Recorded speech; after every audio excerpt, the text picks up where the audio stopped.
Assalamu alaikum wa rahmatullah, j'espère que vous allez bien. Nous allons bientôt reprendre la série sur l'explication des sourates du Coran, mais je souhaitais tout de même faire un petit rappel sur le jour de l'an, car je n'en ai jamais vraiment parlé sur la chaîne. Le Nouvel An grégorien est une célébration largement répandue à travers le monde, marquant le début de la nouvelle année. Néanmoins, en tant que musulman, il est légitime de se poser la question de la compatibilité de cette célébration avec les enseignements de l'islam.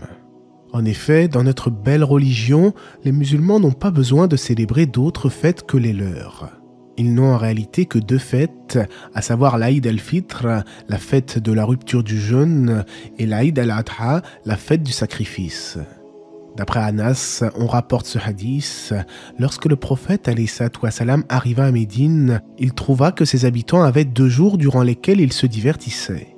Le prophète les interrogea sur ces 2 jours, ils l'informèrent qu'ils célébraient ces 2 jours depuis Al-Jahiliya, l'ère pré-islamique.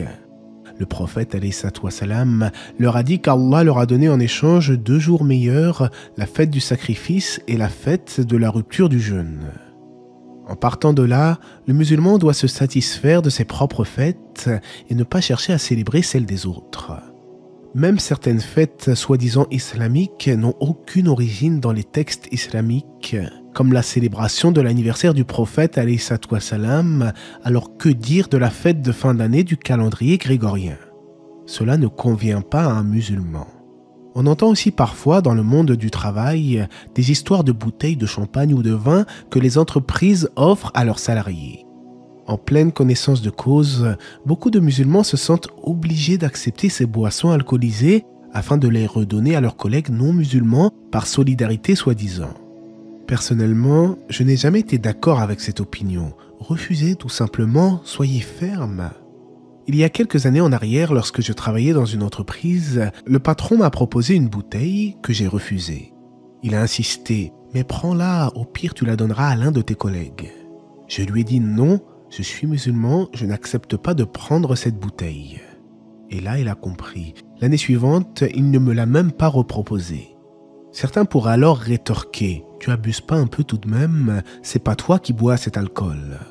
Mais alors, que dites-vous de la parole d'Allah et ne vous entraînez pas dans le péché et la transgression et craignez Allah, car Allah est certes dur en punition.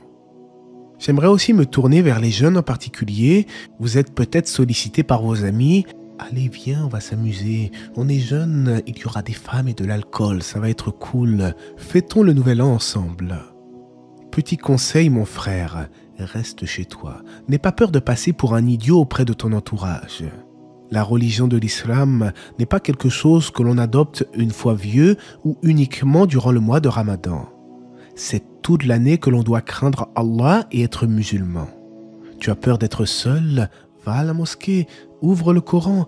Rappelle-toi que le prophète Ibrahim alayhi salam n'a pas rejoint son peuple idolâtre à l'occasion de leurs festivités. Aussi, on entend parfois des histoires de jeunes décédés dans un accident de voiture à l'occasion du jour de l'an alors qu'ils étaient ivres au volant. Comment pensez-vous que ces jeunes gens vont être ressuscités selon vous? Non, t'inquiète pas, on a fait la prière mortuaire sur eux à la mosquée, ça devrait aller. Si seulement c'était aussi simple. Avons-nous oublié la parole du prophète alayhi salam, chacun sera ressuscité dans l'état où il était au moment de sa mort. Aimerais-tu être ressuscité alcoolisé ou sous l'effet de la drogue après avoir passé ta dernière journée sur terre dans l'insouciance? Je pense que nous souffrons aujourd'hui d'un manque d'équilibre spirituel entre la crainte et l'espoir. Nos cœurs ne sont pas assez imprégnés de la crainte d'Allah. Je me rappelle, il y a longtemps, j'avais rencontré un musulman dans la rue qui m'a regardé comme ça. Il m'a félicité d'être un converti à l'islam, puis il m'a dit « Mais ton peuple là, c'est-à-dire les Français, finnar ». En d'autres termes, ils vont aller en enfer. Mais nous alors, nous autres musulmans, est-ce que nous donnons envie à ces gens d'embrasser l'islam? Sommes-nous vraiment convaincus que nos actions sont sincères et qu'Allah nous fera miséricorde? Car c'est bien beau de dire « Allah est pardonneur et miséricordieux », et c'est une vérité, mais encore faudrait-il mériter sa miséricorde. Les compagnons eux-mêmes avaient peur de ne pas aller au paradis et nous nous sentons en sécurité sur terre. Si vraiment nous sommes sincères envers Allah, revenons repentants à lui et délaissons immédiatement nos péchés afin de cheminer vers une nouvelle vie, une vie sereine et équilibrée.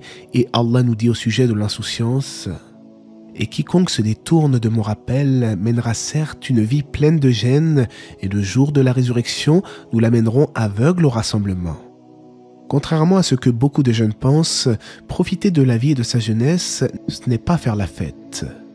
Je jure par celui qui détient mon âme entre ses mains qu'il n'y a pas de plus grand bonheur que de faire la salat et d'approfondir ses connaissances religieuses.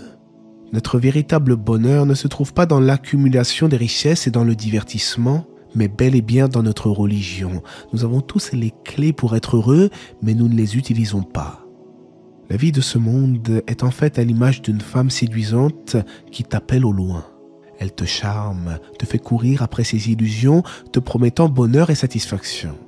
Mais au bout du chemin, elle n'est plus là, ce n'était en fait qu'une chimère. Ses plaisirs sont éphémères et ses promesses trompeuses. C'est ainsi qu'Allah nous dit souvent dans le Coran que cette vie est vouée à disparaître et que la vraie vie se trouve dans l'au-delà. Cette vie d'ici-bas n'est qu'amusement et jeu, la demeure de l'au-delà est assurément la vraie vie s'ils savaient. Ainsi je recommande à tous les musulmans, et moi le premier, la crainte d'Allah en ces périodes de fin d'année. Ne nous laissons pas tromper par le diable, et restons chez nous afin d'être en accord avec notre spiritualité. Si vous tenez vraiment à faire la fête, n'oubliez pas que nous avons nous aussi nos propres fêtes, une occasion d'ailleurs d'échanger de belles paroles, des cadeaux et des félicitations. Il faut que nos enfants comprennent la valeur des fêtes islamiques sans les habituer à autre chose que cela, car celui qui imite un peuple en fait partie, et à chacun ses fêtes, à chacun sa religion. Et Allah sait mieux, n'hésitez pas à vous abonner si vous êtes nouveau sur la chaîne afin de ne rien manquer des prochaines publications, Inch'Allah, et que la paix et les bénédictions d'Allah soient sur le prophète, sa famille et ses compagnons.